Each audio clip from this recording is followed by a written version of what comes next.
Ever feel like your business is just drowning in data? I mean, it's coming from everywhere, right? And trying to make sense of it all can feel completely impossible. But what if you could take all that chaos and turn it into crystal clear insight? Well, today, we're diving into the tool that does exactly that, the data warehouse. Let's see how it becomes your single source of truth. I mean, that's the million-dollar question, isn't it?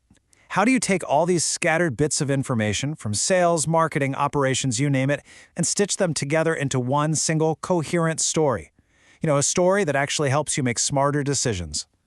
In this diagram here, even with its French labels, just perfectly captures that chaos. You've got data coming from your main ERP system, from countless Excel spreadsheets, from CSV files, even external databases. Each one is its own little island, speaking its own language. They're not talking to each other, and that, right there, is the big problem we're here to solve. So, how do we fix this mess?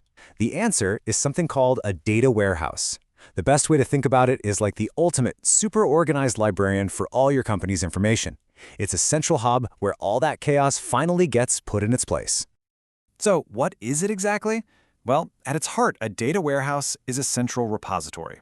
It's a special kind of database that's specifically designed to pull in data from all those different sources. And its only job, its whole purpose in life, is to get that data ready for analysis so you can get way, way smarter about your business. There are 4 things that really make a data warehouse what it is. First, it's subject-oriented. That means instead of being organized by department, it's organized around business themes like sales or customers. Second, it's integrated. This is huge. It takes all your messy data and cleans it up into one consistent format. Third, it's time-variant. It keeps historical data so you can spot trends over months or even years. And finally, it's non-volatile. Once data goes in, it stays in. It's never changed or deleted, creating a rock-solid historical record. Okay, so a question I hear all the time is, wait, isn't this just a really, really big database? And the answer is not quite. Your everyday traditional database is built for speed in daily operations, storing current transactions, handling quick lookups. A data warehouse is built for something totally different: deep analysis. It holds massive amounts of historical data, and it's optimized to handle the kind of complex questions that help you see the big picture. So, how does all that messy data actually get into this super clean, organized warehouse? Well, it goes on a little journey, a really critical 3-step process that we call ETL. The whole journey breaks down into these 3 simple steps. First, we extract the data from wherever it lives, then we transform it, and finally, we load it into the warehouse. Let's take a quick look at what each of those really means. So step 1 is extraction. It's pretty much exactly what it sounds like. This is where we go out to all those different systems, the ERPs, the spreadsheets, the databases, and we just pull out all the raw data.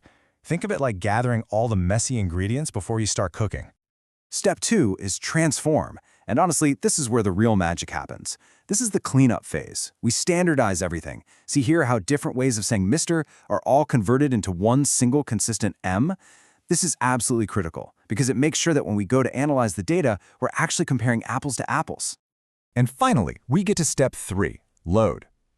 Once all the data has been pulled out and transformed into that clean, consistent format, it gets loaded into its brand new home, the central data warehouse. It's all prepped and ready for analysis. Okay, so the data is loaded into the warehouse. We're done, right? Well, not quite. Just having everything in one place isn't enough. What makes a data warehouse so incredibly powerful is how that data is structured. It's not just a flat list, it's organized in multiple dimensions. Let's start with something we all get right away, a simple table of sales data. We've got product categories, regions, and sales amounts. This is fine, it's useful, but it's totally flat. It's basically 2-dimensional. But what if you want to ask tougher questions? Like, how did sales for one specific product in one particular region change over the last 3 years? A simple flat table makes answering that, well, really, really hard. This is where we start to think in multiple dimensions. This chart, for example, shows us sales across 2 of them at the same time: product categories and regions. You can see the picture is already getting a lot more interesting. And boom, here's the real breakthrough. By adding a 3rd dimension, in this case, time, we create what's called a data cube. Now we can slice and dice our information any way we want. You want to see sales for one product in one region for one specific year? It's right there, in a single cell of this cube. This multi-dimensional view, that's the superpower of a data warehouse. So you might be wondering, How is this amazing cube thing actually built? Well, the most popular method by far is the star schema. You've got a fact table right in the middle. That's our sales data with the core numbers. And then radiating out from it, like points on a star, are dimension tables that give all the context, like time, item, and location. It's this simple, elegant structure that makes asking complex questions so fast. Now, while the star schema is definitely the most common, it's not the only game in town. For even more complex situations, you have other structures, like the snowflake and constellation schemas you can see here. The main takeaway is that data warehouses are super flexible and can be designed to fit whatever a company really needs. Okay, so we've gone from total data chaos through that whole ETL journey and into this beautifully organized multi-dimensional data cube, which brings us to the big question.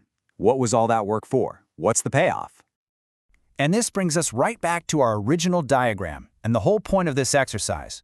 All that work, the extracting, the transforming, the loading, it all leads directly to these final two steps: powerful, deep data analysis and clear, insightful reporting.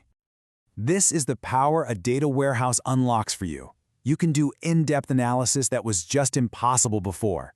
You can use data mining to find hidden patterns you never knew existed. And you can build interactive dashboards and clear business reports that help your whole team make smarter, data-driven decisions.